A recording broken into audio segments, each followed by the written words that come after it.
Morning students. आज हम कुछ रासायनिक तत्वों के नाम और उनके प्रतीक और उनके परमाणु क्रमांक के बारे में पढ़ेंगे। यहाँ पर हमने स्टार्टिंग में हमने लिख रखा है कि परमाणु क्रमांक स्टूडेंट्स वो होते हैं जिन नंबर पर तत्वों को रखा गया है, यानी कि जो आवर्त सारणी है उसमें तत्वों को कितने नंबर पर रखा गया है उसको हम बोलते हैं परमाणु क्रमांक। ये परमाणु क्रमांक हमारे पास में 118 है और तत्व भी हमारे पास में 118 है, लेकिन हम यहाँ पर स्टेप बाय स्टेप पढ़ेंगे। हम यहाँ पर केवल अभी 10 हमारे परमाणु क्रमांक पढ़ते हैं। पहला देखिए, पहले नंबर पर जो हमारा लिखा हुआ है वो लिखा हुआ है हाइड्रोजन। ध्यान रखें स्टूडेंट, ये एक नंबर है इसका परमाणु क्रमांक, दूसरे नंबर पर है तत्व का प्रतीक, तीसरे नंबर पर है तत्व का नाम।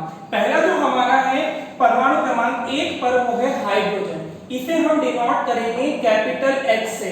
स्टूडेंट्स ये चीज आप ध्यान रखें कि इसे हम कैपिटल H से ही बताएंगे। अगर हम इसको स्मॉल h से बताते हैं तो ये हमारा गलत हो जाता है। तो ध्यान रखें, हमें जो भी प्रतीक लिखने हैं, ये प्रतीक लिखने का हमारा नियम है कि जब कभी भी हम प्रतीक को लिखेंगे तो केवल हम कैपिटल लेटर से ही उसे बताएंगे। और अगर हमारे पास में जिस तरीके से ये वाला लिखा हुआ है, जैसे कि हमें 2 नंबर पर दिया हुआ है हीलियम, तो हीलियम को अगर हम बता रहे हैं तो वो बता रहे हैं हम H और E से। तो ये भी हमारे पास में ध्यान रखने वाला एक बहुत बड़ा इंपॉर्टेंट पॉइंट है कि अगर इस तरीके से हमारे पास में 2 अल्फाबेट दिए हुए हैं तो उसमें पहला तो हम लिखेंगे कैपिटल, ठीक है, पहला हम किससे लिखेंगे कैपिटल से, और दूसरा हम लिखेंगे स्मॉल में।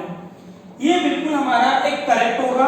अगर हम इसमें दोनों कैपिटल लिख देते हैं, जैसे मान लिया मैंने ये दोनों लिख दिया, तो ये भी हमारा रॉन्ग माना जाएगा। और अगर हम केवल इस तरीके से लिख रहे हैं तो भी हमारा गलत माना जाएगा, और अगर हम इस तरीके से लिख रहे हैं तो भी हमारा गलत माना जाएगा। हमारे लिए हमें सबसे इंपॉर्टेंट बात ये ध्यान रखनी है कि पहला वाला जो अल्फाबेट होगा वो कैपिटल लिखना है और दूसरा वाला जो लिखना है वो स्मॉल लिखना है। तो हमने यहीं पर ऐसा ही लिखा है, ये चीज क्लियर ध्यान में रखें आप। इसका नाम है हमारे पास में हीलियम। तीसरा है हमारे पास में लिथियम, ये 3 नंबर पर है। जब कभी भी आपसे क्वेश्चन ये भी पूछा जा सकता है कि लिथियम का परमाणु क्रमांक कितना है, तो आपको ये चीज ध्यान में रखनी है कि लिथियम का परमाणु क्रमांक कितना है, 3 है। तो देखिए लिथियम जो है वो 3 नंबर पर है, इसका नाम हमने यहाँ लिख रखा है। 4 नंबर पर, 4 नंबर पर हमारे पास में बेरिलियम है। ध्यान रखें Be, इसे हमने इसी तरीके से लिखा है जो भी करेक्ट है, ठीक है। 4 नंबर पे हमारा बेरिलियम है, 5 पे हमारे पास में बोरॉन है। ध्यान रखें स्टूडेंट, क्वेश्चन मैं बार-बार को वही रिपीट कर रहा हूं, क्वेश्चन हमारे पास में ये पूछा जाएगा कि बोरॉन का परमाणु क्रमांक कितना होता है। तो आप ये चीज ध्यान में रखें, बोरॉन का परमाणु क्रमांक कितना होता है, 5 होता है, ठीक है। ये हमारे पास में इसका नाम है बोरॉन। उसके बाद 6 नंबर पर है हमारे पास में कार्बन। कार्बन को डिनोट किया जाता है, यानी कार्बन का जो प्रतीक है हमारे पास में वो है हमारे पास में C। ये हमारे लिए बहुत ज्यादा यानी कि वेरी इंपॉर्टेंट है। वेरी इंपॉर्टेंट इसलिए हमारे पास में है कि इसी के आधार पर पूरा एक चैप्टर बना दिया जाएगा। जब कभी आप आगे के चैप्टर में पढ़ेंगे तो इससे रिलेटेड हमारे पास में पूरा एक चैप्टर होगा जिसमें ये सारी चीजें देखी जाएंगी कि कार्बन क्या है, कार्बन का प्रतीक क्या है, इसका परमाणु क्रमांक क्या है और इसका इलेक्ट्रॉनिक विन्यास क्या है, इसकी संयोजकता कितनी होती है, ये सारी चीज यहाँ पर पढ़ी जाएंगी। ये है 6 नंबर पर। ध्यान रखिए स्टूडेंट, इसका परमाणु क्रमांक कितना है, 6 है। इसका नाम है अपने पास में कार्बन।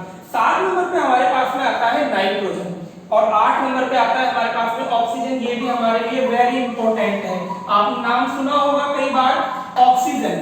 ऑक्सीजन जो कि हम डेली उपयोग में ले रहे हैं, प्रत्येक जीव ऑक्सीजन का उपयोग किसमें करता है, सांस लेते हैं, ठीक है। तो ये ध्यान रखिए, इसके बारे में भी हमें बहुत ज्यादा इंपॉर्टेंट तरीके से पढ़ाई करनी है।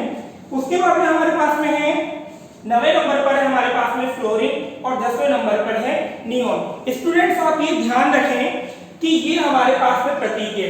अब इसी तरीके से हमारे पास में 11 नंबर भी होगा, 12 भी होगा, 13 भी होगा, 14 भी होगा। इस तरीके से हमें टोटल जो पढ़ना है यहाँ पर वो है 30 नंबर तक, यानी कि जिंक तक हम यहाँ पर पूरा कंप्लीट करेंगे।